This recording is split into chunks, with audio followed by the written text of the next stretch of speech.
Olha, o banquinho serviu para alguma coisa, que bom. Bom, gente, eu que agradeço vocês terem vindo até aqui. Agradeço super, na verdade, a Soraya pelo convite, que para mim isso, na verdade, é um convite, um prazer. Quando ela me mandou um e-mail perguntando, eu fiquei super feliz, porque eu falei, a primeira coisa que eu falei, nossa, se eu tivesse tido essa matéria na graduação, quem sabe de alguma coisa teria sido diferente. Mas enfim, as coisas são como são e a gente chega no lugar que a gente está pelo caminho que cada um faz mesmo, né? Então eu vou tentar contar um pouco da minha história, sem tentar ser muito enfadonha. E aí depois a gente conversa. Se tiver coisas que eu pulei, depois a gente retoma. E se fiquem à vontade de interromper se eu pular alguma coisa que não faz sentido, vocês me avisam que a gente volta na cronologia. Bom, eu sou de São Paulo, na verdade. Eu fui fazer Ciências Sociais aos 17 anos, eu prestei vestibular, aos 18 eu já tinha 18. Eu entrei saí do então colegial, hoje ensino médio, e entrei direto na faculdade. Na verdade, eu estava um pouco indecisa, como qualquer pessoa nessa idade fica indecisa de saber o que quer fazer. E eu prestei três áreas diferentes. Eu prestei psicologia na PUC São Paulo, prestei jornalismo na Casper Libero, não sei se vocês estão familiarizados com esses nomes. Essas duas são privadas. São privadas, e prestei Ciências Sociais na USP. As Ciências Sociais na USP é Antropologia, Sociologia e Ciência Política. O que me levou a prestar, eu tinha uma aula de política contemporânea com um professor que eu amava, adorava. E eu fui perguntar para ele, mas você é formado em quê? E aí ele era formado em filosofia. Aí eu falei para ele, então eu vou fazer filosofia. Ele falou, mas olha, tem uma outra coisa que eu acho que é melhor, chama Ciências Sociais. E aí ele foi me explicar um pouco qual era a diferença de filosofia e Ciências Sociais. Então, na verdade, eu escolhi Ciências Sociais um pouco por esse interesse, a curiosidade que eu tinha pelos temas atuais, pela política internacional que a gente debatia na sala de aula. Era uma aula muito dinâmica, a gente lia jornal, não tinha apostila, não tinha, né? Então, foi isso. Hoje, olhando para trás, eu vejo que teve outras coisas que me fez escolher Ciências Sociais, que não só esse contato com esse professor. Eu, quando tinha 16 anos, eu fiz intercâmbio para os Estados Unidos. E lá foi a primeira vez que eu tive essa coisa desse choque de estar num lugar completamente diferente. Pra onde você foi, Tati? Eu fui pro Alabama. Nossa. Que é o sul dos Estados Unidos, que eu estava numa escola que tinha uma fila para branco e uma fila para negro, né? O racismo nosso de todo dia está em todo lugar. E lá aquilo era muito evidente. Assim, não tinha placa, mas estava na cabeça de todo mundo. Isso era o quê? 81? Não, isso foi em 95. Em 95. E aí, aquilo me marcou demais. Eu vejo hoje que, para mim, a minha primeira digamos assim, experiência que eu tenho de angústia e de viver numa outra cultura, numa época que hoje é muito fácil falar, né? Tá no WhatsApp, Skype, mas naquela época eu demorava 15 dias a 20 dias para chegar uma carta. Telefone era caríssimo, eu não podia telefonar. Eu telefonava às vezes uma vez, talvez um domingo sim, um domingo não para os meus pais, né? Então a questão das distâncias se colocava de forma diferente, né? Mas eu acho que isso teve um papel fundamental, na verdade. Porque eu voltei muito com essa coisa de entender uma outra cultura, relativizar. E aí, naquela época, eu fui ler aquele livro do Roberto da Mata, do Relativizando. Ele fala sobre o familiar e o estranho, né? E para mim aquilo fez todo sentido no que eu estava vivendo lá, né? E quando voltei, inclusive, eles chamavam ex-intercambistas para dar palestras para os futuros intercambistas. Eu adorava aquilo, era o que eu mais gostava de fazer, era dizer, olha, o que vocês vão enfrentar quando vocês chegarem lá. Enfim, então eu acho que isso tem muito mais a ver, eu gostava da antropologia, do que outras coisas. Eu entrei e tal. Você já tinha alguma ideia, noção do que era antropologia? Nenhuma. Eu não sabia que aquilo que me inquietava tinha lugar na antropologia. Não sabia. Eu entrei nas ciências sociais mal sabendo que era sociologia. Na época, o Fernando Henrique Cardoso era presidente do Brasil. E ele era sociólogo da USP. E eu estava lá. Então, naquela época, ainda era bem visto você fazer, você é presidente da República, era piadinha que eu ia, né? A gente sabia o que a gente ia fazer depois de acabar a faculdade, mas tinha lá o presidente da República que dizia que a gente podia chegar em algum lugar. Mas eu mal sabia. A ciência política era mais fácil de você entender, comportamento eleitoral, isso aqui, de algumas coisas que era mais fácil de você imaginar, né? Enfim, processo político partidário e tal. Agora, a antropologia eu não sabia. E para mim foi uma descoberta. Eu descobri a antropologia na universidade já. Eu não prestei já sabendo que era antropologia, né? E aí eu acabei, na USP você não escolhe, você não precisa escolher. Você faz os 4 primeiros semestres das 3 disciplinas e depois você faz aquilo que você mais gostar. Então, na verdade, eu fiz um pouco de cada com muita matéria em antropologia, né? Eu acabei fazendo várias em antropologia. Aí, no final da universidade, tinha um outro programa de intercâmbio, e aí eu fui terminar a faculdade no Canadá. E lá eu fui fazer umas coisas que eu nunca tinha ouvido na USP, que era antropologia do corpo, né? Sociologia da saúde. Eu dizia, meu Deus, o que é isso? Porque eu gostava muito das coisas que eu estudava, mas eu não queria muito aquela pegada sociologia do trabalho, sociologia da religião, não era minha, entendeu? Então, ter ido para o Canadá foi um outro lugar que, mais uma vez, me colocando numa outra situação, numa posição diferente, também me trouxe outras janelas. Eu acho que foram 2 janelas importantes. Uma, quando eu fiz o primeiro intercâmbio lá atrás, aos 16 anos, que mais ou menos me deu alguma ideia do que fazer no vestibular, e depois ao final da faculdade, quando eu também vi uma janela do que eu ia fazer depois da faculdade, era meu último ano. Que aí foi quando eu vi a área da saúde. E aí eu tinha um trabalho de conclusão de curso que era sobre HIV/AIDS, e eu comecei a ler. Eu falei, gente, mas isso aqui não é só uma doença, né? Isso aqui é uma doença social, sobretudo, né? Tem muita coisa aqui pra... E aí eu fiz meu trabalho de conclusão de curso dessa matéria de sociologia da saúde, antropologia do corpo, agora não me lembro qual das duas, sobre HIV/AIDS. Aí eu voltei e concluí a graduação, e aí eu resolvi que eu queria então estudar saúde.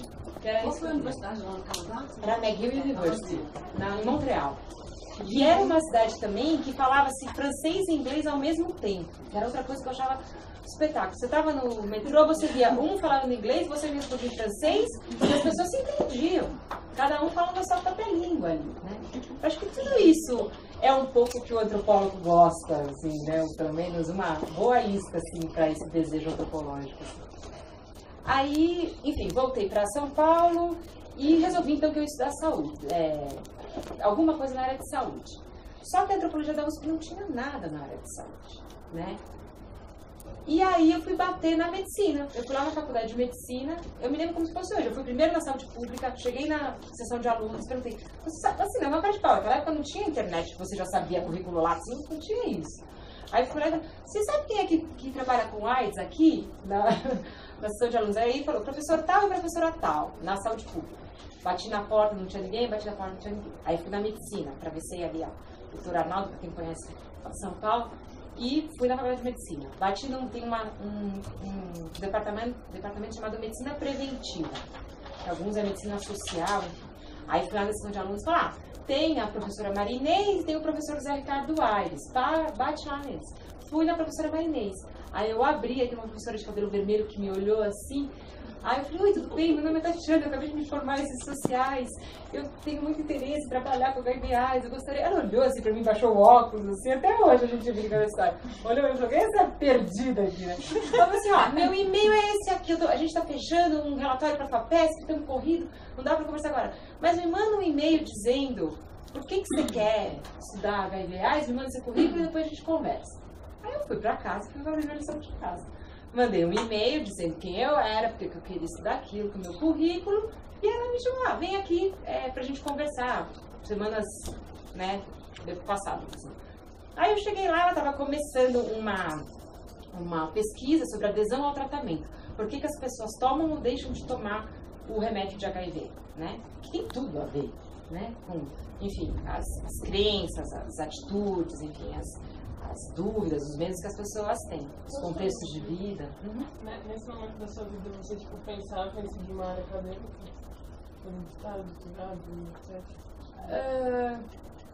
Assim, eu pensava em fazer, por exemplo, mestrado. Assim, muita gente já terminava a graduação e já engatava o mestrado direto.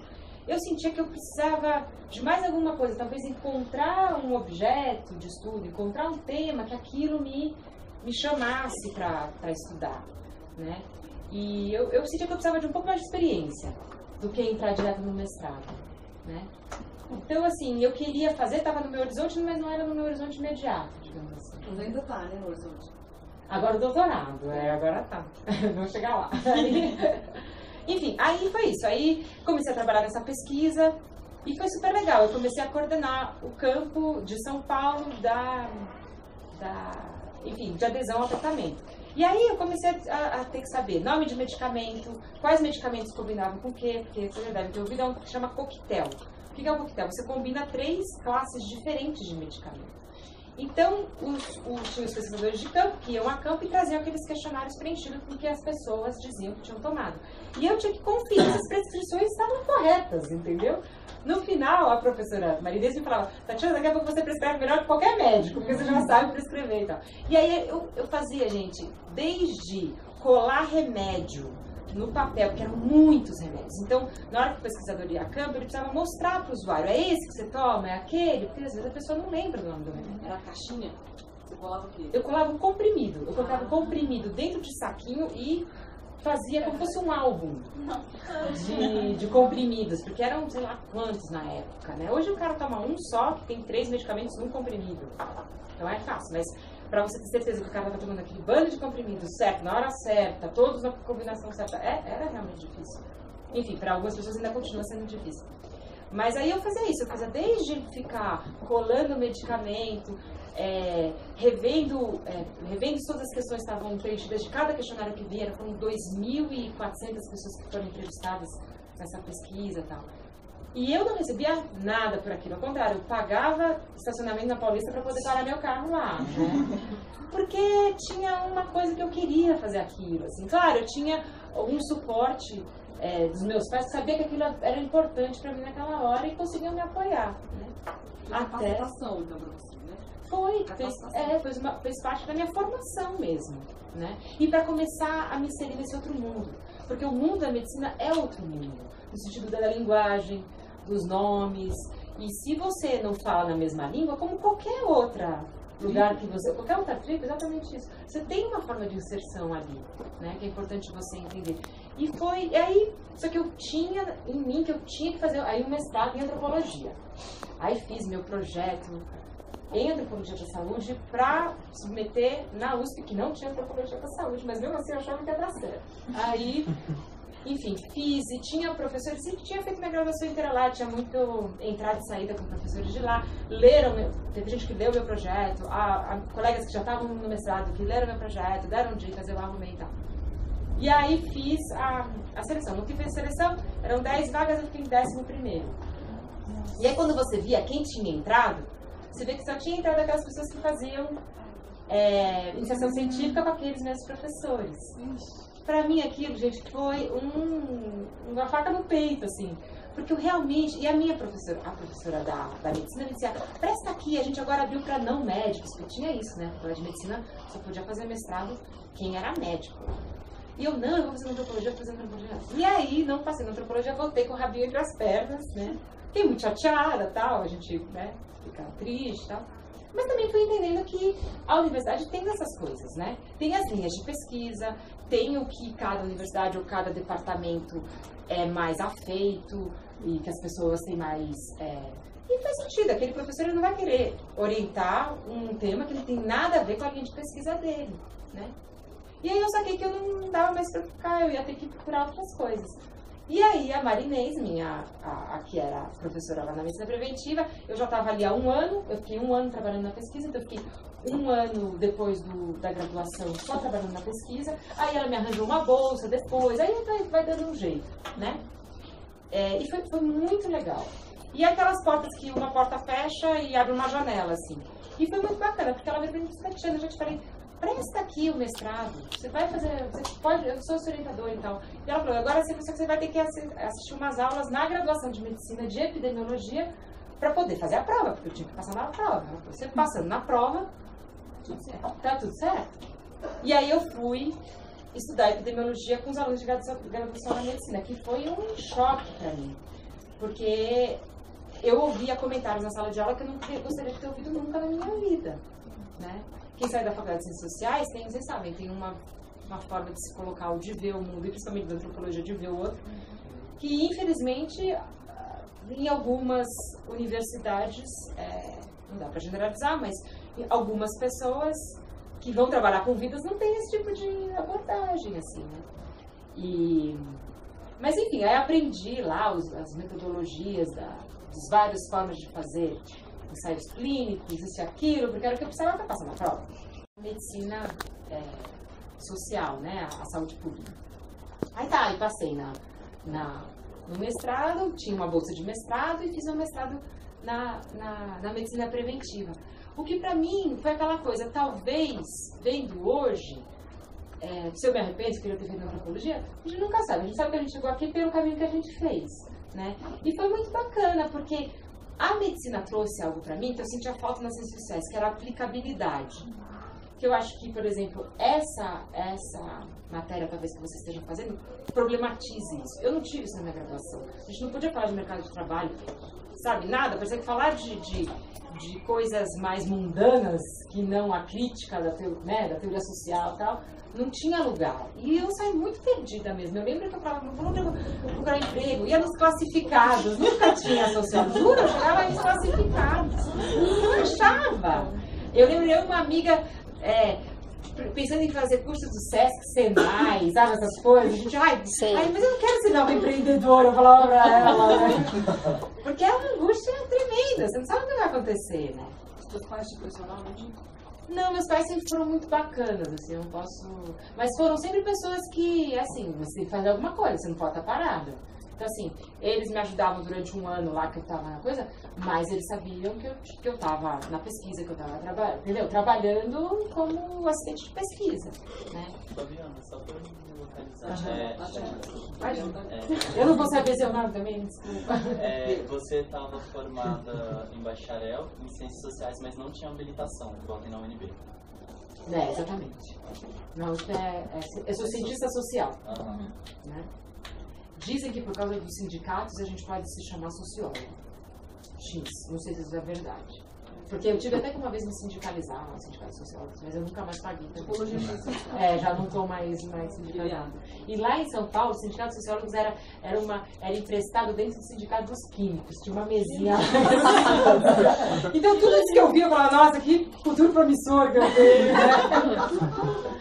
Mas enfim, aí fiz um mestrado. O mestrado foi basicamente o mesmo tema que eu tinha proposto na antropologia.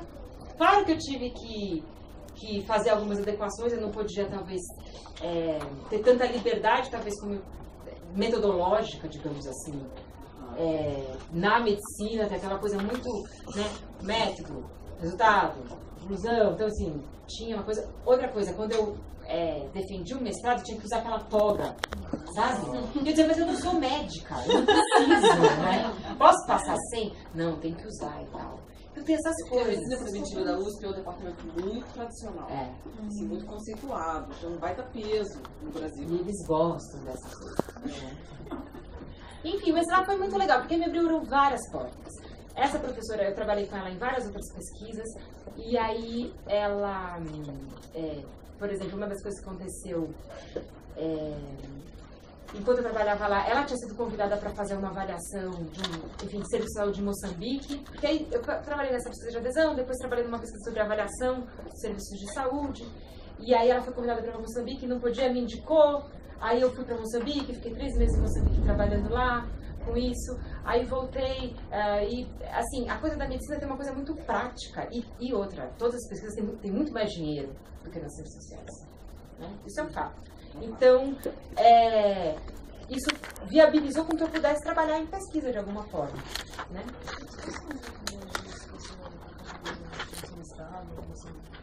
Fala mais alto. Não, tudo bem. Estava perguntando as metodologias que ela usou no mestrado, no Moçambique, nessa pesquisa de 3 meses. Então, essa de 3 meses era o seguinte, esse grupo de pesquisa, eles tinham elaborado e validado um questionário com 107 perguntas na época, que abrangia vários aspectos do atendimento do paciente de HIV dentro do serviço ambulatorial. Então, desde as questões gerenciais, até das questões de organização do serviço mesmo e de acesso, né? Em 3 blocos, né? Então, a gente basicamente fazia observação, que tem muito a ver com a antropologia, né? De entender como era o funcionamento do serviço e depois aplicava esse questionário no serviço, tá?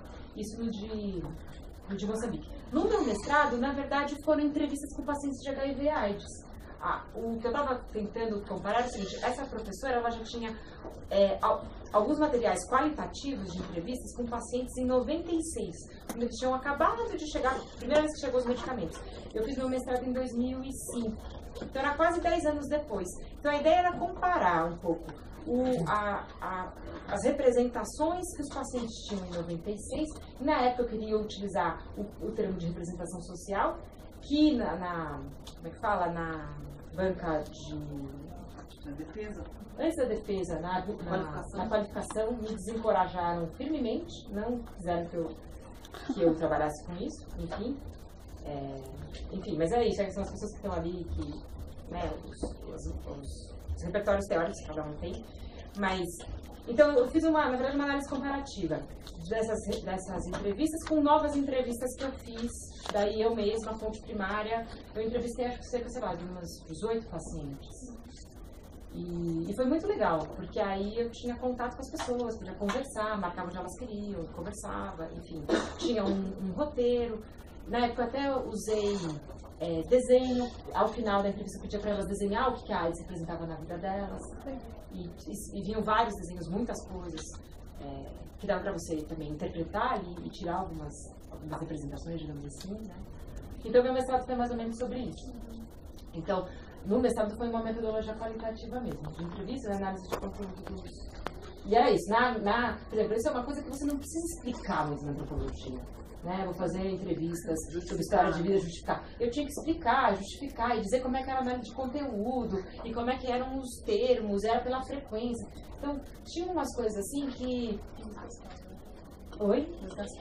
Que você acaba tendo que explicar, aí é fazer o movimento contrário, sabe? Né? Exato. Os encontros interdisciplinares tem que ter tradução para os dois lados, tem que virar bilíngue, na verdade. Exatamente, aí você tem que fazer um movimento contrário. O movimento que eu tive que fazer de entender como é que eram as metodologias dos estudos epidemiológicos, eu tive que fazer o contrário, explicar para eles, né? O que você trazia. Agora mesmo, estou pulando, só porque eu acho que pode servir para vocês, acabou de ter uma consulta pública sobre a PrEP. Uma das coisas que vocês viram foi a PrEP. Então, essa consulta pública ficou aberta na internet para as pessoas darem, enfim, sua opinião sobre a proposta. E aí a gente teve 3.500 contribuições.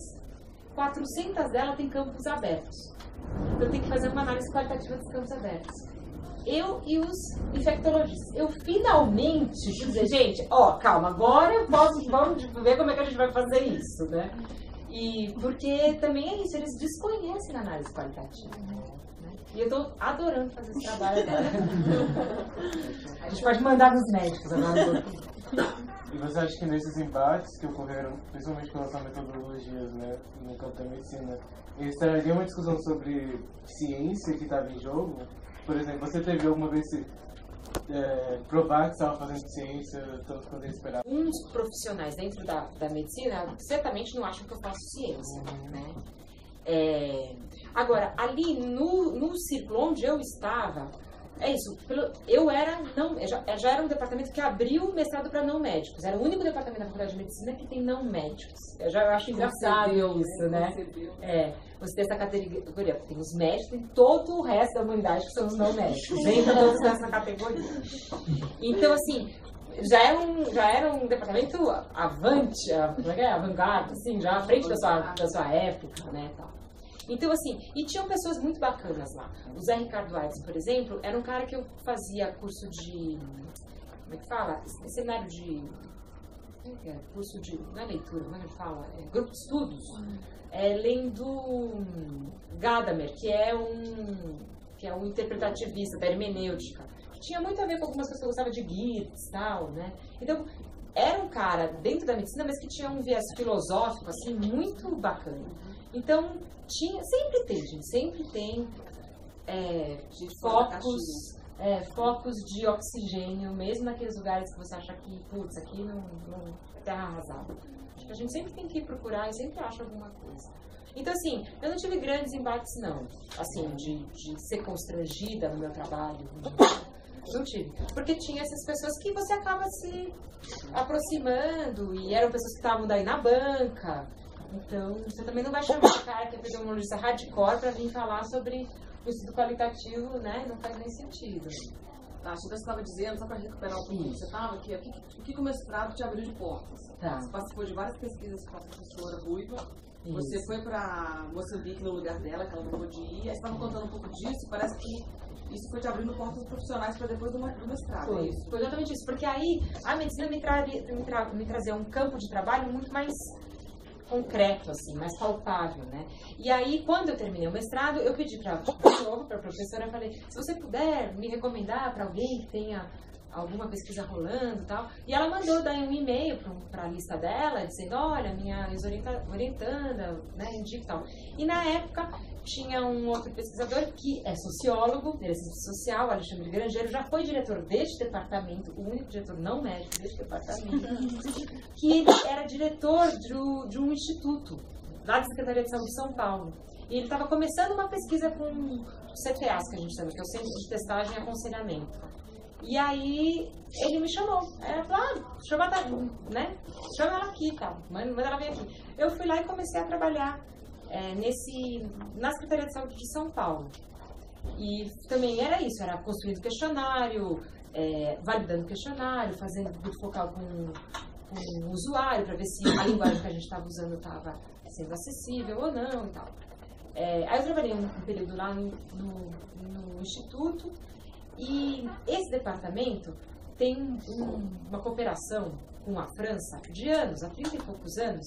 Todo ano tem cerca de 7 bolsas, isso é uma coisa que é aberta, então vocês podem, é legal vocês saberem, se vocês tiverem interesse algum dia. São 7 bolsas para você fazer um estágio na França, na área de HIV/AIDS. E eu sempre soube que tinha esse estágio na França. E aí eu resolvi aplicar para o tal do estágio na França. A minha intenção era o quê? Eu já conhecia muito da avaliação dos serviços de saúde do ponto de vista do gestor, né, do gerente do serviço. Esses questionários que a gente fazia, quem respondia eram os profissionais de saúde e o gestor. E eu achava que faltava o ponto de vista do usuário, né? Falta a gente conseguir fazer um questionário que o usuário consiga avaliar e que não sejam esses questionários de avaliação que são sempre, como é que eles chamam? De satisfação, né? Tem um tal das carinhas e tal. Mas que fosse alguma coisa. E aí eu fiz, então, um projetinho para ir conhecer as iniciativas que a França tinha nessa área. E aí eu consegui a bolsa. Então, esse departamento, eu ainda nem trabalhava aqui, me deu a bolsa para eu ir. Quantos meses foram 4 meses. Você já foi fluente em francês? Eu já sabia francês um pouco. Porque quando eu morei em Montreal, eu acabei aprendendo um pouco francês lá. Eu fiz aula de francês, morava com os franceses. E arranhava, mas deu, foi o suficiente. Mas era para mim fazer tudo? Você tem que saber um pouco, você tem que fazer uma... exatamente. Uma prova. Como aprender línguas te leva para outros horizontes, né? Total, gente. Não só de você entender outra forma de ver, outra forma de chamar as coisas, que às vezes diz muito sobre aquilo que a gente denomina, assim. Mas também, profissionalmente, é fundamental, assim. Então isso, línguas é uma coisa que foi, pra mim, abriu vários caminhos. Aí, quando eu estava lá, o pessoal daqui, porque tinha ali do meu projeto, conhecia meu trabalho. E aí, o que a gente fazia em São Paulo, avaliando o serviço só em São Paulo, me convidaram para vir para cá, para a gente fazer a avaliação no país inteiro. Então, eu voltei da França direto para cá. Porque aí, desde então, você mora em Brasília. Desde 2007, eu moro em Brasília, fazem 10 anos. Agora, aí eu vim para Brasília, então, eu voltei depois, eu era praticamente recém-formada. Não, tinha feito já mestrado, tinha 2 anos que eu, mais ou menos, tinha terminado o mestrado. Que idade você tinha? 27. Eu cheguei com 27, estou com 38. Então, aí eu vim pra cá trabalhar exatamente nisso, em fazer a avaliação do serviço de saúde do país. A gente fez esse questionário que tinha 100 e poucas questões online. Antes era um questionário na mão, aí isso era online, aí cada serviço do país entrava, respondia as questões, e aí a gente tinha um mapa, mais ou menos, de qual era a qualidade dos serviços do país. E continuava trabalhando em adesão, eram as minhas 2 frentes. Aí abriu uma vaga na cooperação internacional aqui do Ministério, que, de novo, todas essas minhas experiências fora me deixavam um pouco também com vontade de trabalhar com outras coisas. E aí abriu uma vaga, eu apliquei, mandei meu currículo. Eram 2 vagas, então eles queriam uma pessoa que tinha mais a formação em relações internacionais, mas eles queriam uma pessoa que tinha também mais experiência em saúde, que era o meu caso, assim, eu não tinha experiência em relação internacional, além das minhas vivências, né? E aí eu consegui a vaga, eu fui trabalhar na cooperação internacional. Foi quando eu fiquei responsável pelos projetos com o continente africano. Então, o projeto que vocês viram de Guiné-Bissau foi nesse contexto, né? E aí foi super legal, porque aí eu pude ir para lugares que eu jamais imaginava na vida. E ir de um jeito que, mesmo que você vá turismo e tal, você não acessa esse tipo de coisa, né? Você não vai em serviço de saúde, não conhece gente de lá, você não entra numa embaixada, vê como é que funciona uma embaixada, entendeu? E aí eu trabalhei em cooperação internacional uns 5 anos, né? No ABC. Aqui não, aqui no Ministério da Saúde tem uma unidade no gabinete do ministro que é de assessoria internacional, chama. Você trabalhava com o Beto. Com o Beto Massa. Não, com o Beto Paia. Não, foi antes dele. Foi antes dele. Quando ele entrou, eu já tinha saído. Ah, tá. A gente é a Agência Brasileira de Cooperação. É do Itamaraty. É, isso mesmo. Tudo que os ministérios fazem com outros países é junto com essa ABC. Então, por isso que o projeto, o coisa da Guiné-Bissau que vocês leram, era com a ABC. Né? Toda a cooperação que o Brasil presta tem que ir via Itamaraty e vai via ABC.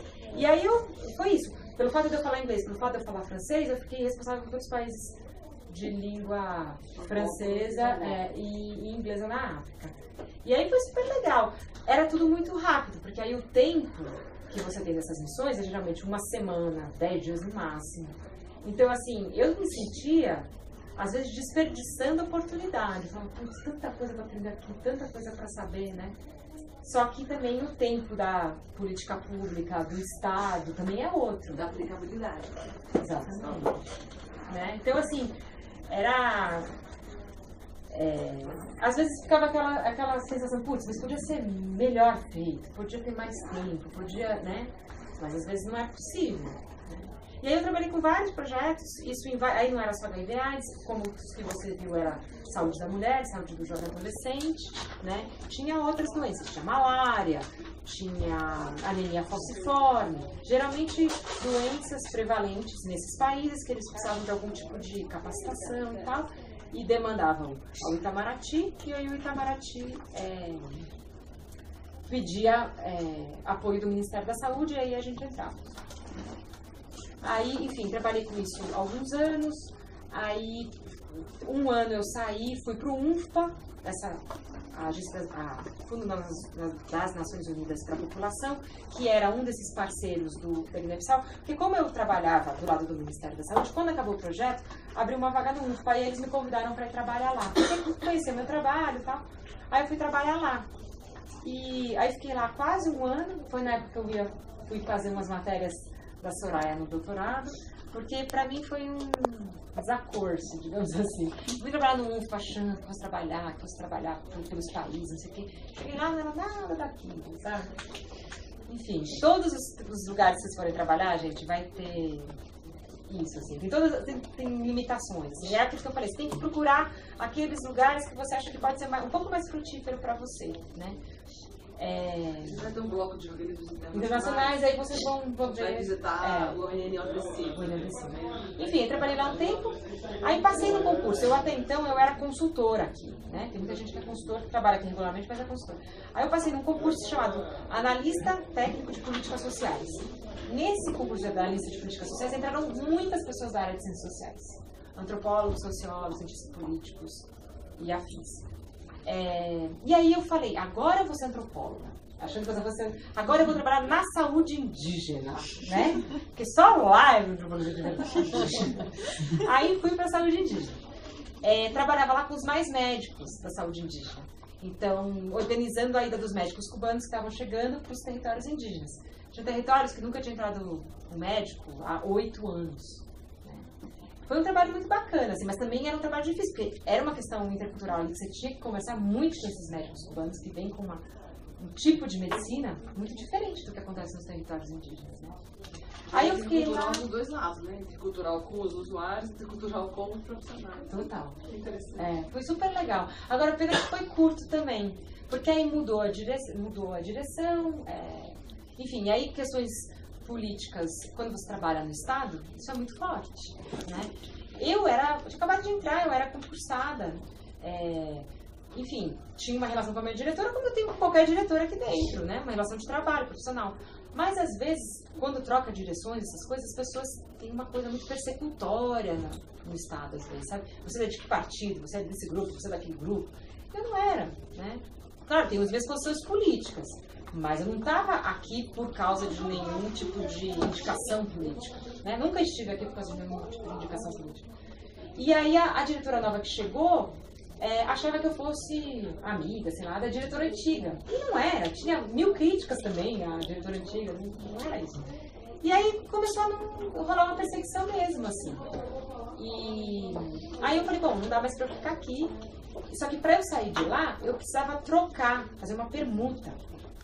Eu vou contar essa história para vocês, porque aí tinha uma pessoa que era antropóloga, num outro lado, estava, enfim, também recém-entrada do concurso, que queria ir para a saúde indígena. Então a minha ideia era trocar com ela. Ela entrava no meu lugar, eu saía para eu poder rodar no Ministério em outro lugar. Só que aí essa diretora falou assim, mas a gente não precisa de antropólogos aqui na saúde indígena. Né? A gente quer profissional de saúde, você está de antropólogo. Nossa. Imagina, isso na saúde indígena, gente. Vocês imaginem entenderem que a antropologia em outros espaços. Né? E foi um período muito duro. A minha sorte é que sexta-feira eu ia pra aula da Soraya, a Soraya não sabe, mas era meu além. Não, você não falou isso. Então, não é pela Soraya, é pelo ambiente, de sair desse ambiente, né, de tensão política. Ela encontrava outras pessoas, falava a língua dela, andava pelo minhocão. E aí foi isso, aí eu saí da saúde indígena e voltei pra AIDS, onde eu já tinha trabalhado. Aí eu fiquei coordenando a área de cooperação internacional da AIDS por mais um tempo. E aí eu sempre com a minha mochilinha nas costas, vi que tinha um fellowship. Porque eu queria, aí a questão, fazer doutorado ou não fazer doutorado?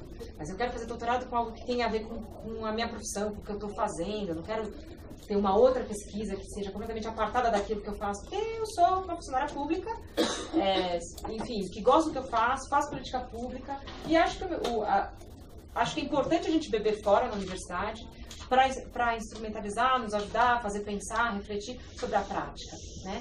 Mas tem que ser possível isso. Eu não quero fazer, enfim, um doutorado pela academia, entendeu? Porque a minha trajetória foi essa, né? Meu companheiro queria morar fora um tempo, porque ele não tinha experiência de morar fora e tal. Aí eu falei, bom, vou procurar. Eu falei, olha, fazer um doutorado fora talvez para mim seja muito tempo e tal, vou procurar. E aí eu sempre fui assim, gente, bater na porta, pedir, entrar na internet.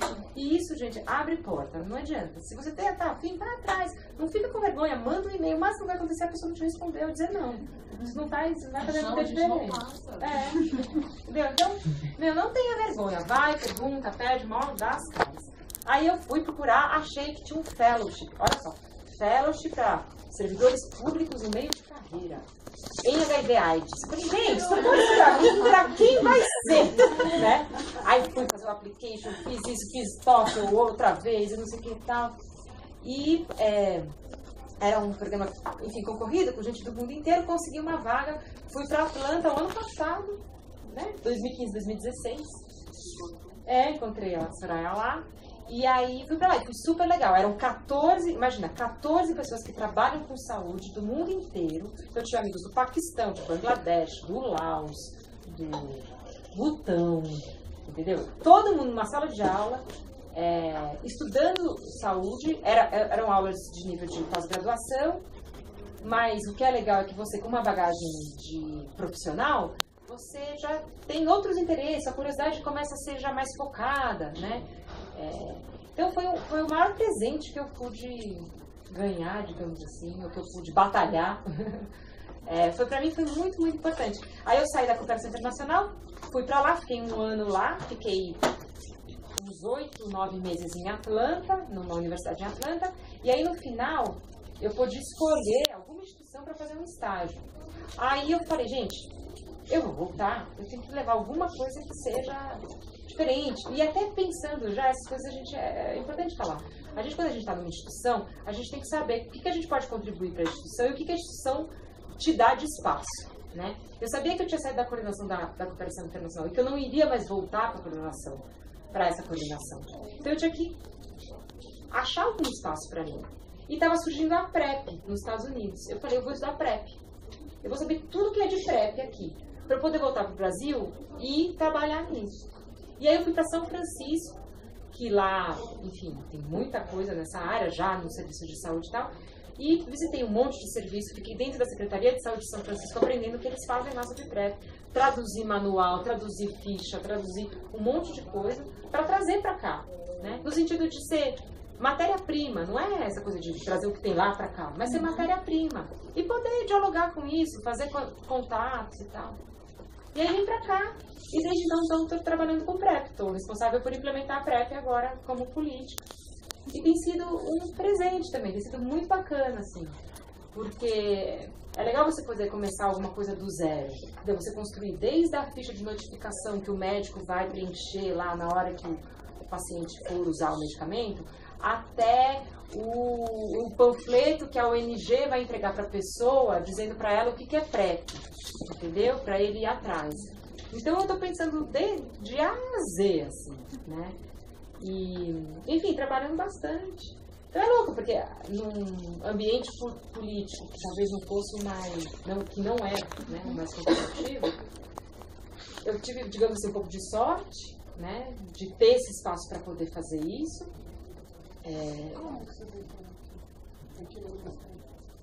Como eu vim parar no Ministério, depois de voltar, eu já trabalhava aqui antes, né? E eu já era concursada. Isso, eu tirei uma licença, eles me deram, chamar afastamento de país, para eu poder, tive que provar que tinha a ver com o que eu trabalhava aqui, não sei o que. Aí foi um périplo, 3 meses para eu conseguir a licença. Eu acho que foi mais difícil conseguir a licença que conseguir a bolsa. Eu falava, gente, se eu não conseguir a licença, o que eu faço? Saio? Bom, eu tive que fazer essa... Isso é muito comum. Das licenças e tal, né? As entrevistas, a gente tem direito a elas, porque a gente tem todo um percurso burocrático e político para conseguir. Exatamente. Isso não é só aqui na universidade. A maioria das pessoas que trabalham aqui, gente, são profissionais de saúde, são trabalhadores da saúde. Então, você tem médicos, enfermeiras, farmacêuticos, psicólogos, é a grande maioria, né? Aí a questão de ser antropólogo, digamos assim, um pouco aqui dentro. Eu não sou identificada como antropóloga. As pessoas não sabem que eu sou antropóloga a priori. É engraçado, eu estava pensando nisso quando, enfim, refletindo que vocês vinham aqui, eu achei que seria interessante conversar com vocês, né? Mas não foi poucas vezes que as pessoas me paravam no meio de uma reunião ou no final da reunião para perguntar: mas você é formada em quê? Porque eles viam que tem alguma coisa de diferente ali no meio que às vezes as pessoas não conseguem captar, né? Talvez o que eu presumo, né? Por algumas coisas, talvez. A coisa de um rigor, às vezes, metodológico diferente. Eu acho que a Faculdade de Ciências Sociais ensina você a fazer isso, né? Essa coisa de você, na hora de uma discussão, trazer outros pontos de vista, sabe? Trazer outros lugares, principalmente o do usuário, o do cidadão, ou do profissional de saúde. Se colocar naquele lugar na hora que você está escrevendo um manual, um guia, enfim, um protocolo. Saber a quem você está se dirigindo, né? Entender um pouco aquele universo daquelas pessoas para você poder se fazer entender, comunicar e tal. Então, várias pessoas já me perguntaram, assim, mas o que você é, né? E hoje em dia eu digo, eu sou antropóloga, né? Pra ver qual é a reação das pessoas. Eu não sei se todas elas entendem muito bem o que eu tô querendo dizer com isso. Mas eu acho que traz isso, assim. Eu tava até pensando, posso estar falando uma bobagem, mas essa coisa de às vezes não me identificarem, né? Eu fiquei pensando assim, será que o antropólogo às vezes ele também não é um pouco camaleão mesmo, assim? A gente não vai para alguns lugares e tenta isso, claro, a gente nunca vai ser confundido totalmente, mas a gente tem essa intenção, ou talvez esse exercício de você estar mais próximo possível daquilo que você está tentando estudar, né? De você viver de forma mais o que é possível, né? Que a gente sabe que não se confunde. Mas eu acho que tem um pouco essa coisa um pouco camaleão, assim. E talvez por isso a gente entra nas instituições e também consiga navegar por elas, assim, de uma forma diferente, assim, tá? Não sei, é achismo meu, tá, gente? Eu não sei se é por aí. Mas, o que mais? Você tem mais perguntas, eu acho. Eu acho que já falei tudo que eu tinha pensado. Noção, não precisava ter mestrado e doutorado. Que é o problema do plano de carreira. Quem tem mestrado e doutorado não ganha diferente de quem não tem nada. Então, por exemplo, eu que já tinha 10 anos de experiência no Ministério da Saúde, ganho a mesma coisa que um recém-formado Entrou, sem nenhuma experiência. Isso era graduação em Ciências Sociais ou não? Qualquer graduação. Era amplo. Era amplo. E não tinha prova de títulos? Tinha prova de títulos. Mas os títulos não refletem num plano de carreira, entendeu? Você só ganhava mais pontos para entrar na concorrência. Mas isso Você teve que ter prova de títulos? Não. Você tem mestrado, você tem doutorado, os títulos que você tem, especialização. Isso não dava ponto? Ganha ponto, para você passar no concurso. Aí só para terminar. Nas perguntas, tinha... nas matérias, digamos assim, dos conteúdos do... Eu tô com vestibular na cabeça, que é quase um vestibular, né? Os conteúdos do edital, tinha muita coisa na área das ciências sociais, né? Então, tinha políticas públicas, então caiu questões sobre o Bolsa Família, né? Tinha história, geografia, português, então eram coisas muito para nossa área, assim, era matemática, era raciocínio lógico que tinha, não tinha matemática. Não tinha equação. Não tinha equação, só raciocínio lógico. Tinha um pouco de economia, um pouco de direito, mas o grosso era sociologia, né, que era política. Não tinha aquele tanto de coisa de direito administrativo? Tinha um pouco. Não era assim. Tinha línguas, tinha inglês também e português. Então era uma coisa bem para a área de humanas, assim. E por isso que veio um quadro bem interessante para cá. E aí quando você vê quem entrou, fizeram isso, o levantamento do perfil, né? A maioria já tinha mestrado. Assim, eu acho que isso, tipo, não a maioria, mas assim, os 40% num concurso ter mestrado Mas é uma sacanagem no teu plano de carreira, né? Então esse é o revés da coisa. Então foi a primeira vez que teve esse concurso. Então nunca teve esse concurso. Foi uma carreira criada no governo Lula, eles criaram duas carreiras. Analista de infraestrutura para tocar os PACs e analista de políticas sociais para tocar as políticas sociais do governo. O de políticas sociais saiu bem depois. Então ele está bem menos estruturado do que os outros. A gente ganha, assim, o salário base, para vocês verem como acontece, é R$3.000. Só que aí tem várias gratificações que eles vão colocando, e na verdade depois seu salário líquido mesmo é em torno de R$6.000. Tá? É isso. Eu sei que é difícil falar de dinheiro, mas... Não, mas é bom vocês saberem. É bom vocês saberem. É importante saber. Vocês querem ficar ricos, sendo antropólogos, talvez sim. Uma coisa mais empreendedora. Alexandre, Pedro. De traduzir universos diferentes. Mas tem uma outra coisa assim que te vem à mente. Também essa questão da escrita, da facilidade com a escrita, talvez. Eu acho. Você fez estatística. Estatística. Acho que eu poderia ter aproveitado mais. A gente tem tanto preconceito com a estatística, né? Depois ela pode ser tão útil, principalmente trabalhar num lugar como esse. Eu não combinei também. Uma coisa que a gente chamou a atenção do produto da PEP, a quantidade, como você compilou dados. Né? E outra coisa, se ela escreveu sozinha ou não. Não. Escrevi sozinha. Assim, como é que vocês usam ali números, né? Você falou também que tinham várias referências. Todas aquelas referências é do manual inteiro, né? Eu só mandei um capítulo para vocês. Então, depois tem muito mais coisa mais pormenorizada. Mas, falando das estatísticas, eu acho que eu sinto não ter... É que eu não gosto mesmo muito, né? Mas assim, não é o que eu mais gosto. Mas você tem que entender um pouco, assim. Então, mas me ajudou para algumas coisas. Epidemiologia. Epidemiologia é número, né? É a quantidade de carga de doença numa determinada população, com uma determinada idade, etc.